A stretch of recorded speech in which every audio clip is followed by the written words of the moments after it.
बदलाव की ही कहानी है हम सबका जीवन, और जीवन है उम्र के एक पड़ाव से दूसरे पड़ाव का सफर। उम्र का हर पड़ाव हमारे लिए नई सोच, नए सपने लेकर आता है और साथ ही नए सवाल भी। बेटियों की जिंदगी में 10 से 19 साल का सफर ऐसा ही एक पड़ाव है। ये 10 साल जो है, ये दूसरा दशक जो होता है, ये बहुत ही महत्वपूर्ण मोड़ है। इसमें बहुत सारे शारीरिक बदलाव आते हैं, जिसमें कि बच्चे की हाइट बढ़ती है, थोड़ा सा वेट बढ़ता है। इसमें मानसिक बदलाव बहुत तेज़ी से आते हैं और सामाजिक बदलाव बहुत से आते हैं। सोचने की शक्ति इस उम्र में बहुत तेज़ी से बढ़ती है।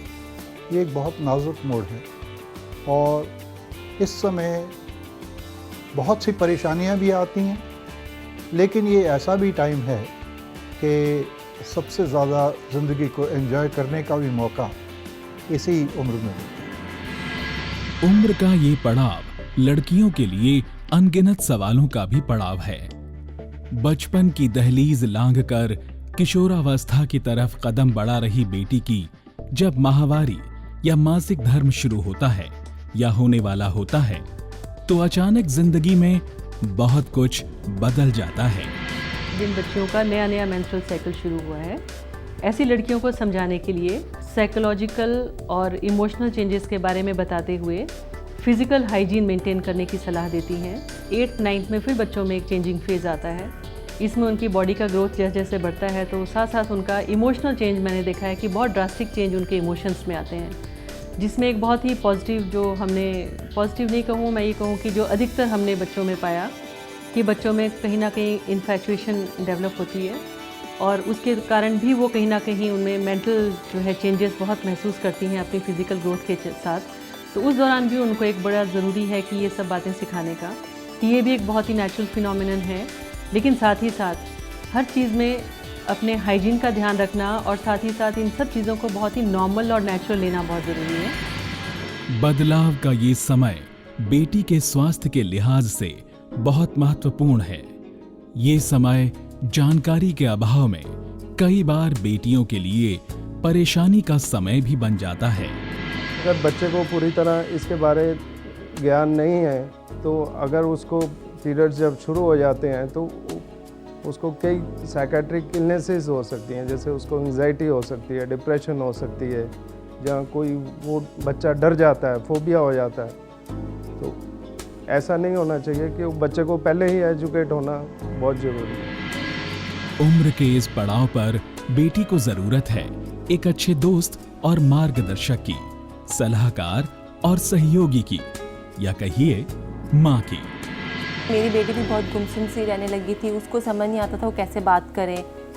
और तो मुझे लगा कि मैंने कई बार कोशिश भी की, पर वो नहीं मेरी बात उस तक पहुंच पा रही थी। तो मुझे लगा कि सबसे पहले मुझे उस लेवल पे आना पड़ेगा, मुझे ये बताना पड़ेगा कि मेरी लाइफ में क्या क्या हुआ था उस टाइम में, मुझे क्या क्या फील होता था, कि मैंने ऐसा कि ताकि बच्चे को लगे कि वो ये सब कुछ नॉर्मल है, ये एक एबनॉर्मल नहीं है, ये सबके साथ ही होता है। और अगर मैं ऐसा बुरा फील कर रही हूँ या एक मुझे थोड़ा सा कई चीज़ें अच्छी नहीं लग रही हैं, इरिटेशन हो रही है, तो ये थोड़ा नॉर्मल ही है, इस एज में होता है।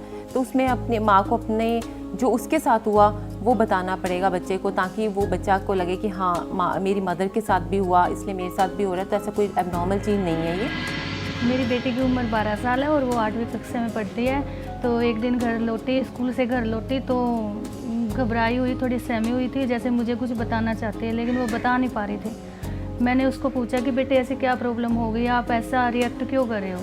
तो उन्होंने मुझे बताया कि मम्मी जी मुझे कुछ अजीब सी आज ये घटना हुई है और जिसमें मुझे ब्लीडिंग हो रही है, ना कि मुझे कुछ ऐसा हुआ है, ना ही कोई मुझे चोट लगे। वो उसको जो मंथली पीरियड या माहवारी थी। तो मैंने उसको बताया कि बेटे इसमें डरने और घबराने की कोई बात नहीं है, ये सभी को होती है इस उम्र में। तो उसके बारे में फिर उसको मैंने पूरी जानकारी दी कि पहली बात तो आप डरना मत, और मुझे बताया आपने ठीक किया। माहवारी एक सामान्य शारीरिक प्रक्रिया है। इस बात को आसानी से समझाने के लिए माँ बेटी के बीच विश्वास और प्यार से भरा दोस्ताना व्यवहार हमेशा अच्छे परिणाम लेकर आता है। जब मुझे फर्स्ट टाइम हुए थे तो मैं घर पे ही थी, तो 1-2 दिन तो मुझे बहुत घबराहट हो रही थी। फिर मैंने अपनी मम्मा को बताया था, तो मम्मा मेरे से सारे क्वेश्चन जो भी पूछ रहे थे मैं बता रही थी उनको। तो मैं भी उनसे कुछ पूछ रही थी, तो वो मम्मा मुझे बता रहे थे कि कैसे करना है, इसमें नहीं करना। तो मम्मा ने बोला कि ये सब ज़रूरी है गर्ल्स के लिए। तो फिर मैंने कहा ठीक है। मुझे बहुत अच्छा लगता है क्योंकि मम्मा मेरी सारी प्रॉब्लम्स अच्छे से सॉल्व करके, कोई मेरे में डाउट नहीं रह जाता, अच्छे से सारी प्रॉब्लम्स। बिटिया के जीवन में दूसरी सबसे महत्वपूर्ण भूमिका निभाती है उनकी टीचर, जो बेटी के स्वास्थ्य, स्वच्छता और अच्छे विकास की नींव को मजबूत करने में मदद करती है।